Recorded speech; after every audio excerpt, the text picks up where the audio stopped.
बिस्मिल्लाहिर्रहमानिर्रहीम। Welcome back to my YouTube channel maths and physics academy. Class 12 chapter number 12 का एक और topic study करने जा रहे हैं जिसका नाम है wheat stone bridge.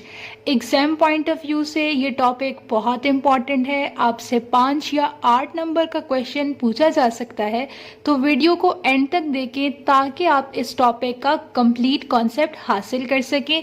Video start करने से पहले मेरी आपसे रिक्वेस्ट है कि चैनल को मत सब्सक्राइब करें, बेल आइकन को प्रेस करें ताकि मेरी हर नई आने वाली वीडियो आप तक सबसे पहले पहुंच सके। तो चलिए स्टार्ट करते हैं आज का lecture, that is on the topic wheat stone bridge. देखिए बच्चे, सबसे पहले 1843 में चार्ल्स व्हीटस्टोन, जो कि एक इंग्लिश टेलीग्राफ इंजीनियर थे, उन्होंने सबसे पहले एक ऐसा इलेक्ट्रिकल सर्किट बना के दिया कि जिस सर्किट के जरिए हम अननोन रेजिस्टेंस की वैल्यू को फाइंड कर सकते हैं। यानी कि उन्होंने एक ऐसा सर्किट बना के दिया कि जहां पे रेजिस्टेंस की वैल्यू अननोन थी और उस अननोन रेजिस्टेंस की वैल्यू को उस सर्किट के जरिए हम कैलकुलेट कर सकते हैं। तो इस सर्किट को फिर व्हीटस्टोन ब्रिज का नाम दे दिया गया क्योंकि सबसे पहले व्हीटस्टोन ने ही इस ब्रिज को डेवलप किया था।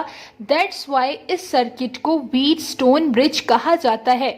व्हीटस्टोन ब्रिज एक ऐसा इलेक्ट्रिकल सर्किट है कि जिसको यूज करके हम अननोन रेजिस्टेंस की वैल्यू फाइंड आउट कर सकते हैं। उन्होंने बेटे किया क्या, उन्होंने अपनी इलेक्ट्रिकल सर्किट में ऐसी कंस्ट्रक्शन करवाई कि उसके अंदर टोटल 4 रेजिस्टर्स लगा दिए। उन 4 रेजिस्टर्स में से 2 रेजिस्टर्स की वैल्यू नॉन थी और फिक्स्ड थी। नॉन मीन्स कि आपको उसकी वैल्यू पता है और फिक्स्ड मीन्स कि वो वैल्यू टाइम के साथ चेंज नहीं हो रही। तीसरे रेजिस्टर की वैल्यू भी आपको नॉन थी, लेकिन उस रेजिस्टर को वेरिएबल रेजिस्टर बना दिया गया, यानी कि आप उसकी वैल्यू चेंज कर सकते हैं, टाइम के साथ उसकी वैल्यू चेंज हो सकती है। जबकि चौथा रेजिस्टर वो रेजिस्टर था जिसकी वैल्यू आपने फाइंड आउट करनी है। उस रेजिस्टर की वैल्यू आपके पास अननोन है, तो उस रेजिस्टर की वैल्यू आपने कैलकुलेट करनी है। व्हीटस्टोन ब्रिज एक प्रिंसिपल के ऊपर काम करता है जिस प्रिंसिपल को हम नल डिफ्लेक्शन कहते हैं। नल डिफ्लेक्शन में बेटे होता क्या है कि जब इस सर्किट में कोई भी करंट फ्लो ना कर रहा हो तो तब आपका जो ब्रिज होगा वो बैलेंस होगा, और इस बैलेंस कंडीशन को हम नल डिफ्लेक्शन भी कहते हैं।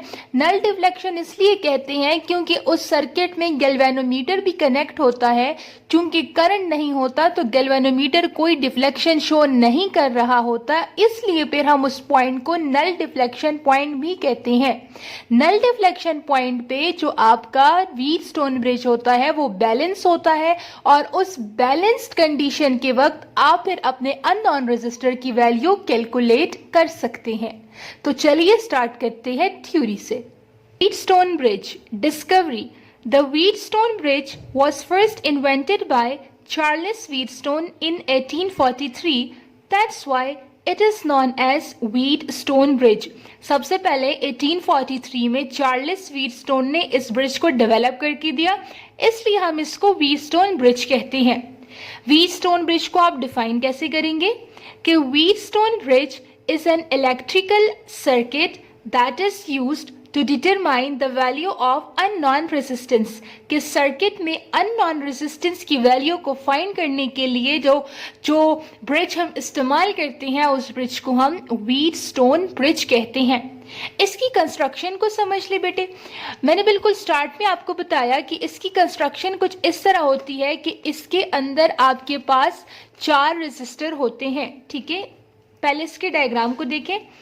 आपके पास ये एक सर्किट है और इस सर्किट में आपने 4 रेजिस्टर लगा दिए। ये 4 रेजिस्टर कुछ ऐसे लगाए गए हैं कि ये एक डायमंड शेप बना रहे हैं। अगर आप इसकी शेप देखें तो ये आपको एक डायमंड शेप दे रहे हैं। तो इस डायमंड शेप में आपने क्या कर दिया कि आपने 4 रेजिस्टर फिक्स कर दिए। इन चारों रेजिस्टर को फर्दर फिर आपने क्या किया कि यहाँ पर एक बैटरी के साथ कनेक्ट कर दिया और ये आपका स्विच है, यानी कि जब आप स्विच ऑन कर दोगे तो करंट पास होगा, अगर स्विच ऑफ कर दिया तो कोई करंट पास नहीं होगा। अब जरा इधर देखें, ये पॉइंट हमने ए नाम दे दिया और इस पॉइंट को हमने सी नाम दे दिया। ऊपर वाला पॉइंट आपके पास बी है जबकि नीचे वाला पॉइंट आपके पास डी है। अब इसको मैं यहां भी मेंशन कर देती हूं, ये पॉइंट ए है, ये पॉइंट बी है, ये सी है और ये आपके पास डी है। अगर आप पॉइंट ए और सी को देखें तो पॉइंट ए और सी के अक्रॉस हमने एक बैटरी लगाई है, ठीक है। ए और सी जंक्शन के अलोंग हमने यहाँ एक बैटरी लगाई है, जबकि आप बी और डी वाला पाथ देखें तो बी और डी जंक्शन के दरमियान हमने गैल्वेनोमीटर अटैच किया है। ये एक इंपॉर्टेंट कंस्ट्रक्शन है कि एक जंक्शन जो कि ए और सी है उसके साथ हमने बैटरी कनेक्ट की है, दूसरा जंक्शन जो कि बी और डी है उसके साथ हमने गैल्वेनोमीटर अटैच किया है। जैसे ही यहाँ से करंट आएगा तो इस करंट की डायरेक्शन हमेशा पॉजिटिव से नेगेटिव की तरफ होती है, तो करंट इस साइड पे मोशन करेगा। जब करंट इस पॉइंट ए तक आ जाएगा तो आगे अब इसके पास ब्रांचेस हैं, तो करंट इक्वली इन ब्रांचेस के दरमियान डिस्ट्रीब्यूट हो जाएगा। लेट्स से हम कहते हैं कि इस ब्रांच में जाने वाला करंट I1 है और इस ब्रांच में जाने वाला करंट I2 है, तो ये जो करंट है ये I1 हो जाएगा, ये वाला करंट भी I1, जबकि ये करंट I2 हो जाएगा और ये करंट भी I2। जस्ट डिफरेंशिएट करने के लिए कि ऊपर ब्रांच में जाने वाला करंट I1 है, नीचे ब्रांच में जाने वाला करंट I2 है, और जब करंट यहाँ से पास होगा तो गैल्वेनोमीटर आपको डिफ्लेक्शन शो करके देगा। तो इसकी कंस्ट्रक्शन कुछ इस तरह है कि इसमें 4 जंक्शन होती है, डायमंड शेप के अंदर आपने 4 रेजिस्टर को कनेक्ट किया होता है। एक जंक्शन के अलोंग हमने गैल्वेनोमीटर अटैच किया है, जबकि दूसरे जंक्शन के अक्रॉस हमने बैटरी लगाई है। जैसे ही आप स्विच को ऑन कर देंगे करंट फ्लो करना शुरू कर देगा। जब करंट यहाँ तक आएगा तो करंट उसके बाद इक्वल ब्रांचेस में डिवाइड हो जाएगा और तब आपको गैल्वेनोमीटर डिफ्लेक्शन शो करके देगा। अब मेन चीज ये है कि इन चारों रेजिस्टर में से 2 रेजिस्टर फिक्स्ड है, एक रेजिस्टर वेरिएबल है और एक रेजिस्टर अननोन है। अब वो कौन कौन से हैं उसको समझे। ये जो बेटे Q और P वाला रेजिस्टर है, P एंड Q, ये वाला और ये वाला, ये दोनों रेजिस्टर आपके पास नॉन भी हैं और ये फिक्स्ड है, यानी कि इनके रेजिस्टेंस की वैल्यू आपको पता भी है और इनके रेजिस्टेंस की वैल्यू फिक्स्ड है। ये जो इधर R वाला रेजिस्टर है, इस R रेजिस्टर की वैल्यू भी नॉन है, लेकिन ये वाला रेजिस्टर आपके पास वेरिएबल रेजिस्टर है, तो इस वेरिएबल रेजिस्टर को शो करने के लिए हम इस पे ऊपर एक एरो लगा देते हैं। और ये जो फाइनल रेजिस्टर है X, ये आपके पास अननोन रेजिस्टर है। और आपका मेन कंसेप्ट क्या है या मेन वर्किंग क्या है कि आपने इस सर्किट में इस X की वैल्यू निकालनी है कि इस रेजिस्टर की वैल्यू क्या होगी। की समझ आ गई। अब इसको स्टार्ट करते हैं थ्योरी से। The bridge consists of 4 resistors.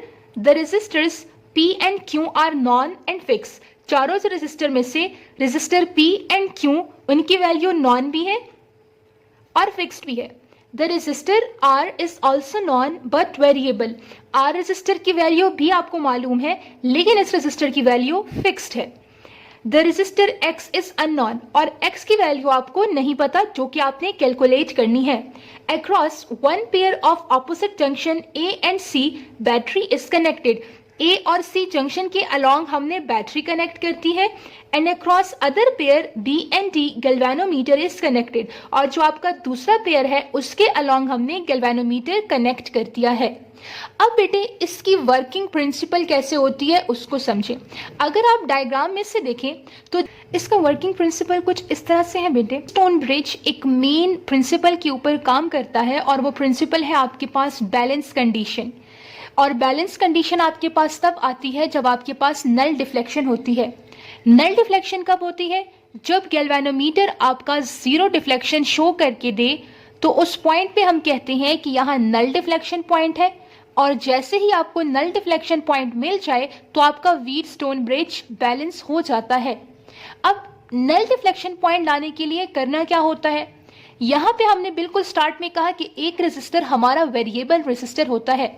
इस वेरिएबल रेजिस्टर से हम इसकी रेजिस्टेंस की वैल्यू उस वक्त तक एडजस्ट करते हैं जब तक कि बी और डी के अक्रॉस पोटेंशियल बराबर ना हो जाए। उस वक्त तक आपने वेरिएबल रेजिस्टर की रेजिस्टेंस को एडजस्ट करना है जब तक कि बी एंड डी के अक्रॉस पोटेंशियल सेम ना हो जाए। जब बी एंड डी के अक्रॉस पोटेंशियल सेम हो जाएगा, उस केस में यहाँ पर गैल्वेनोमीटर आपको जीरो डिफ्लेक्शन शो करके देगा और इस पॉइंट को हम नल डिफ्लेक्शन पॉइंट कहते हैं।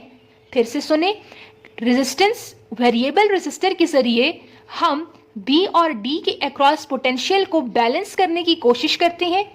जैसे ही बी और डी के अक्रॉस पोटेंशियल सेम हो जाए तो गैल्वेनोमीटर आपको जीरो डिफ्लेक्शन शो करके देगा। इस पॉइंट को हम नल डिफ्लेक्शन पॉइंट कहते हैं।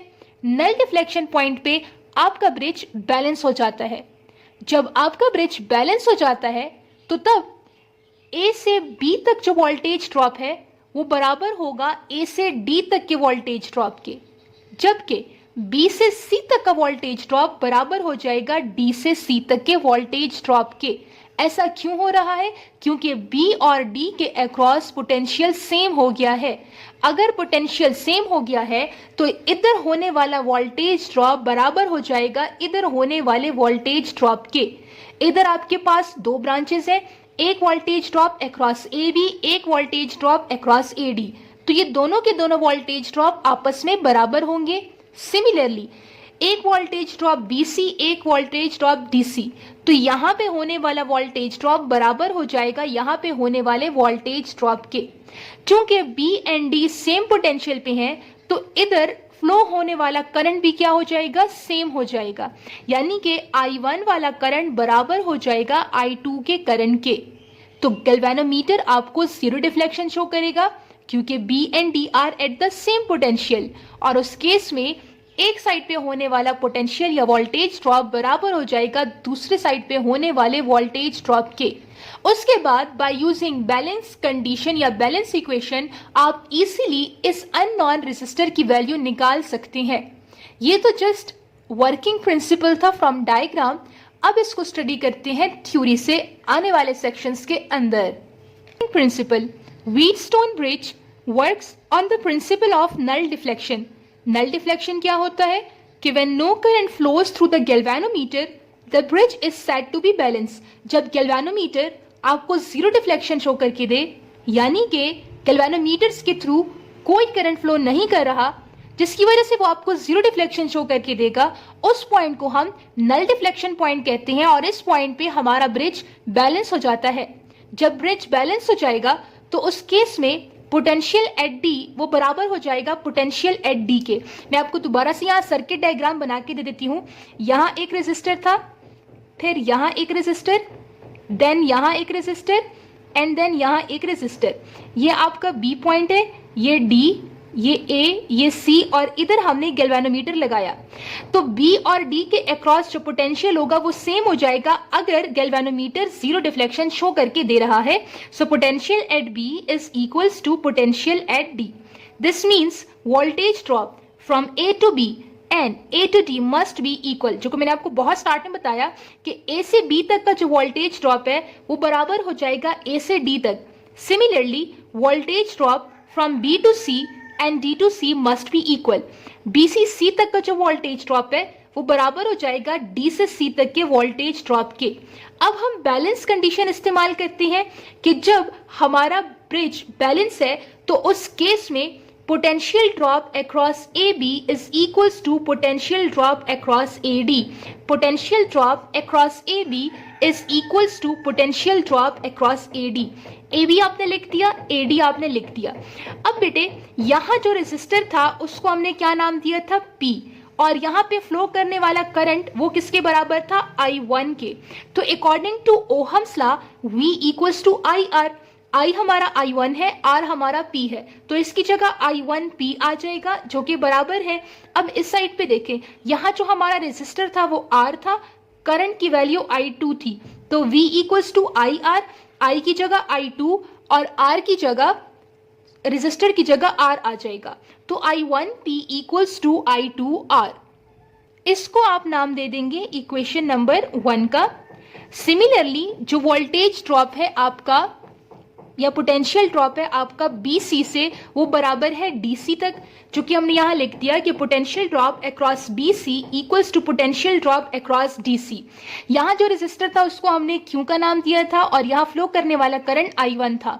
यहाँ जो रेजिस्टर था उसको हमने X का नाम दिया था और यहाँ फ्लो करने वाला करंट I2 था।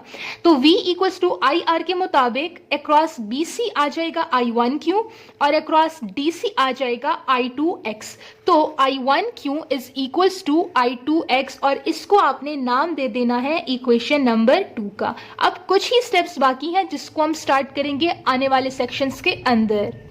देखिए बच्चे, इक्वेशन 1 भी आपको मिल गई है और इक्वेशन 2 भी आपको मिल गई है। तो हम एक स्टेप करते हैं मैथमेटिकल स्टेप के dividing equation 1 by equation 2। Equation 1 को आपने इक्वेशन नंबर 2 पे डिवाइड कर देना है। तो राइट हैंड साइड पे डिवाइड हो जाएंगे और लेफ्ट हैंड साइड पे डिवाइड हो जाएंगे। I1P डिवाइड हो जाएगा I1Q पे, फिर बीच में इक्वल का साइन I2QR डिवाइड हो जाएगा I2X पे। यहां से I1 और I1 कैंसिल, I2 और I2 कैंसिल। आपके पास क्या बचेगा कि P divided by Q is equals to R divided by X। अब जो अननोन रेजिस्टर था वो कौन सा था? X था। हमें इसकी वैल्यू निकालनी है, तो इधर हम क्रॉस मल्टीप्लीकेशन कर लेंगे। ठीक है, बाय क्रॉस मल्टीप्लीकेशन P और X आपस में मल्टीप्लाई हो जाएंगे, इक्वल्स टू Q और R आपस में मल्टीप्लाई हो जाएंगे। P यहाँ मल्टीप्लाई हो रहा है, इक्वल के दूसरे साइड पे डिवाइड हो जाएगा। तो X equals to QR divided by P। ये वो मैथमेटिकल एक्सप्रेशन है जिसके जरिए आप अननोन रेजिस्टर की वैल्यू कैलकुलेट कर सकते हैं। अननोन रेजिस्टर X था और उसकी रेजिस्टेंस कैलकुलेट करने के लिए this is your final mathematical expression. So Wheatstone bridge के मुताबिक we can calculate the value of unknown resistance by using this formula. All about today's lecture। किसी भी कंफ्यूजन के लिए आप कमेंट सेक्शन में पूछ सकते हैं। चैनल को सब्सक्राइब करें, बेल आइकन को प्रेस करें। मिलेंगे आपसे नए लेक्चर में नए एग्जाम नोट्स के साथ। तब तक के लिए अपना बहुत सारा ख्याल रखें। अल्लाह हाफिज।